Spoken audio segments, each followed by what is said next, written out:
我们现在在看 Super Formula， 真的好酷哦！那整个尾翼超夸张的，那空力吓死人哦！然哥，我们如果漂移车用这种空力，会不会甩不起来啊？不要再做梦了，不要再做梦！现在分享一个很酷的东西 ，Formula 它会有结合的地方，他们结合的地方居然是直接用透明胶带把它贴起来，它让风阻变得更小。那你看，他们是用贴的，用胶带贴，把它贴起来，把洞都贴起来，然后让风阻变得最小。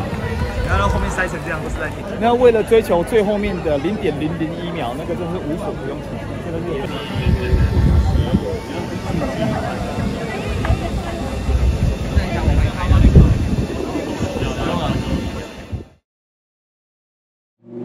今天是第2天的决赛，然后现在车队已经开始帮我们在暖车了，然后今天只有1场正赛而已，今天并没有测试啊或暖车，所以等一下我们准备一下之后，我们就要直接下场啊去争先，好嗨哦！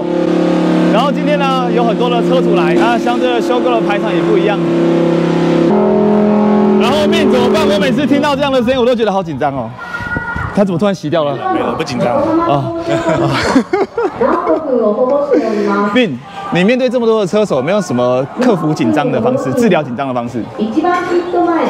下面下场开，多开一点就不会紧张。是啦，每次就是紧张，一坐上车啊，紧张也没有用了，上。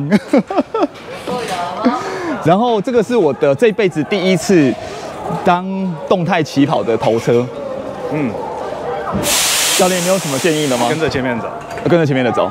我昨天看到那个我们同队的黄锦章选手，他一起跑就超了4台车子，我说阿来加囧啊！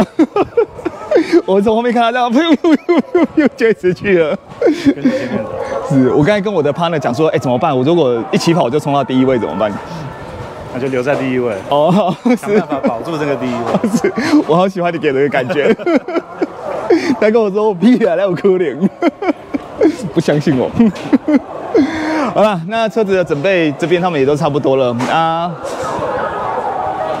深呼吸一下，我们准备下场喽。Momentum, but they don't want to get too far off the leaders on this very long straight. Max Visa will control the start. Jackson Walls, the impressive young Australian who's really stepped up since moving from open wheelers into GT competition. Side by side, left of screen Harmony Racing, right side Objective Racing. What will we see off the line? Lights are red.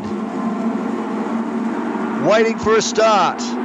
I can hear the engine in the background. We're underway with race 6 of the 2023 Lamborghini Super Trofeo Asia Series. And just side by side, the bagging mirrors already. Max Visa and Jackson Walls, they did this yesterday. Who's that down the inside? Very wide. That's forced Mark Darwin wide. And it's also seen the race winners from yesterday. Marco Giltrap pushed further back. A solid start from Nico Nassi, who was a real star yesterday. So 2 of the drivers that stormed through the field, battling over position 4, and just trying to pick up who's that's picked up position number 3. Now, is that Oscar Lee, who's managed to make amends for yesterday? I'm not sure it is based on the colour of the car. Certainly the right colour, and in fact I think it is. If that's Oscar Lee, he's done a sterling job off the start, and it is too. What a great recovery after yesterday. Now let's hope that he missed this, because he had a tough run yesterday and was turned around whilst battling for 3rd position in the race. But up front, Max Visa has done what he did yesterday and got ahead of Jackson Walls.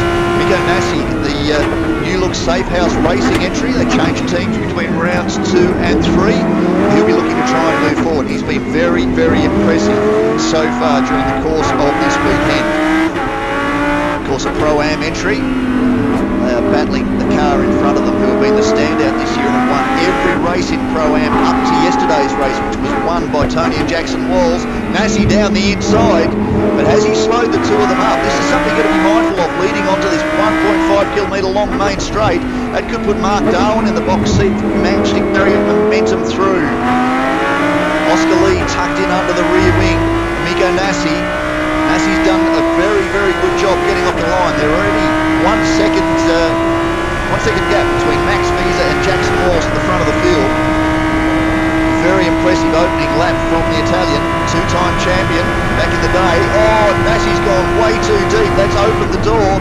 He's got a bit of drive on the outside, but be careful to keep the wheels off the grass. He's got the inside heading into turn 3. Darwin under fire from Giltrap. Giltrap. Watch out for Giltrap. He's a real star. And John Kwon has been very, very impressive too. The South Korean driver, American-based.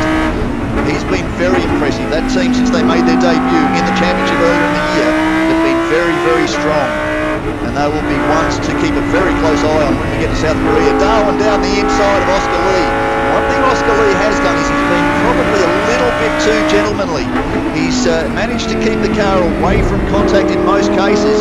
He's a very racy driver, a lot of experience. Dan Wells alongside him, giving him a lot of guidance. They've done a lot of mileage in Asia, they've done a lot of mileage in Europe, been strong in the World Finals for Lamborghini in past seasons. He's under fire now from Giltrap, but I think yesterday part of him getting caught up in contact was very much the fact that he was allowing people space. And in some of these competitions, when it's so closely matched and the cars are identical, you really can't afford to open the door at any level. Unfortunately, late in the race with about 10 minutes to go and you've got the safety car bunching the field up, there's not much room for niceties as Marco Giltrap's now gone up the inside. That's 2 losses in that final corner in 2 laps now for Oscar Lee, but he's got the inside and he may well have better drive off the corner and takes the position back on the run down to turn 1. He's certainly got the inside. Not much Giltrap can do. They're out to 280 kilometres per hour as they keep pulling gears in those 5.2 litre naturally aspirated V10s. The sound is absolutely fantastic as we come down to turn 1. Under brakes, can Giltrap go wide? He's certainly been given a lot of room. Well, he has been given too much room. He's listening to me, Oscar Lee. He will have been given plenty of advice from Dan Wells not to make it too easy for his rivals, but Giltrap's used his experience to get in front. Now that's the number 17 entry. That's a little bit further back. David Rio in the racecraft entry. I don't know what's going on there. We should see a replay. That's Ray Liu actually in the number 17 entry. No, it's not. I apologise. David Rio. Here we go. He's just tried to get out of the way. Bobby Buncher and lost the rear of the car. We saw a couple of drivers do that yesterday. Frustratingly for Superchai, who has been very strong in Lamborghini Cup. Take a look. Just locked a wheel, gone in too deep, just tried to turn it. Maybe got on the power a little bit early. Keith Vong managing to avoid. He's done a good job, and it looks like he may well be leading in Lamborghini Cup and getting away. So he's done a good job, the Australian-based driver. It's the last of those cars, the guest team from Promotion Racing from Japan. That would be number 51 entry, Vincent Tai, the duo from Chinese Taipei. As this battle continues between, well, that's the number 37 entry of Kumar and the 17 entry behind him of David Rio, recovering after that early spin. Racecraft entry. Kumar is the points leader in the Lamborghini Cup. A fairly solid record up to yesterday's race. And improved again to take his 3rd win. 3 wins and 2 second place finishes to put himself effectively 20-odd points clear of Superchai, who was leading, lost the rear of the car in the closing stages of the race into turn 1. Similar incident we saw with David Rio. The back stepped out as he got onto the throttle, wasn't quick enough to catch it, it spun. He went from what was there he is on the screen, Superchai, from what was effectively a comfortable lead back to position number 3 in the category. Still made the podium. Unfortunately, that was a good, strong haul of points that would have pushed him closer to Kumar. But unfortunately, there's Kumar on screen, still battling with David Rio. Karen managed to grab his 3rd last win of the season so far. Of course, we started back at Malaysia, a little bit earlier in the year. It was back in May, and that provided us with some fantastic racing. Although I have to say, sitting on the grid, just about to get the green flag for the opening race, and the heavens opened. Torrential rain for 45 minutes, delaying the start. The thing that impressed me was drivers the calibre of Chris Vanderdrift. Went straight to slicks after the rain stopped and skated around for the opening lap, but as he pointed out immediately after the race, Sepang is one of those circuits that dries so quickly, and this looks like a passing move. It certainly is. Li Chang. No, that isn't Li Chang. That is in fact another.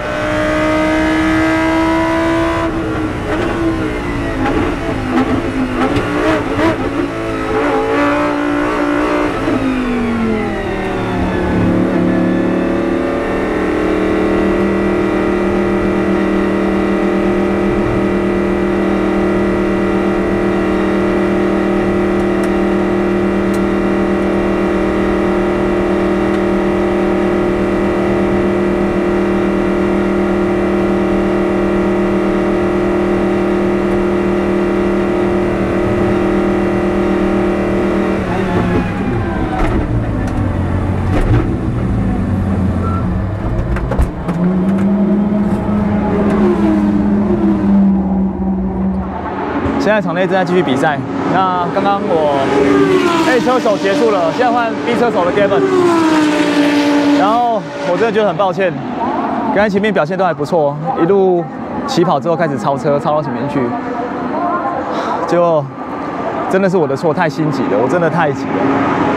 我在1号弯想要抢弯，可是我没有认清楚我的能力没有那么到位，所以在1号弯减速的时候实际上会怕，然后就少降了一个档，然后减速没有到位，方盘硬切闪到旁边去，就死边了。他本来有追到小杨哥那边，应该是在前面的10环，然后结果后来就掉到最后，然后再重新起跑。我真的是对哥们感到蛮抱歉的。然后现在哥们还努力在追，我们先持续看下去。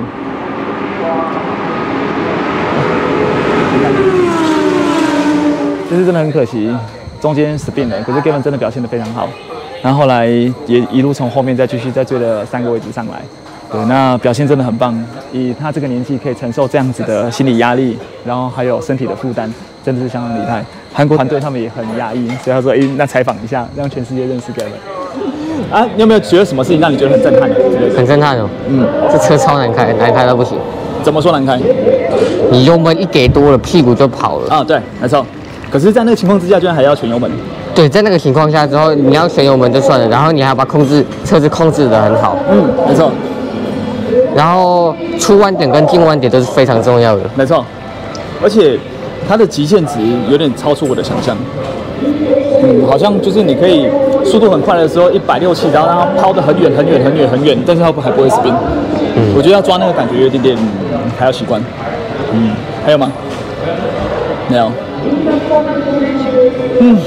综合结果虽然成绩没有很好，但是我觉得我学到了很多，感觉是很好的。啊，昨天的成绩算不错了。是啊，我们昨天跑到了，我们第一天的话，我们是全场第11啊，然后分组第5，然后我们今天跑到了部分的话，分组第4。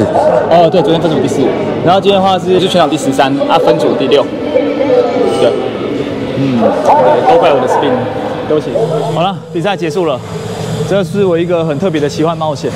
对，在这么美丽的富士山旁边的赛道里面，油门足足踩了21秒才把直线走完，然后第一次体验到这么大动力的车子，这么贵的车子，这么高的 level。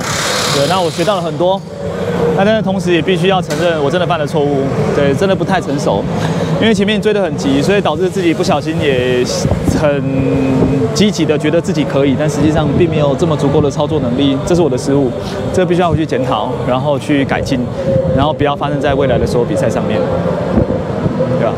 白白丢了一个奖杯，真的很可惜。不过还好车子没有受伤，对，如果受伤的话，可能感觉会更糟糕。那谢谢各位的陪伴。这次呢来富士赛道这边开这个 Lamborghini 的 Super Trofeo， 真的是一个蛮特别的体验，所以我也拍了很多东西想要跟大家分享。那如果你喜欢这个频道的话，请继续支持我们，并且帮我们订阅、按赞、加分享。那我们会继续分享更多有关于赛车的东西给大家。那下一场比赛在8月5号，在日本大阪的奥运村，我们要跑漂移赛。如果喜欢漂移的话，也请继续看下去喽。那我们就下次见啦，拜拜喽。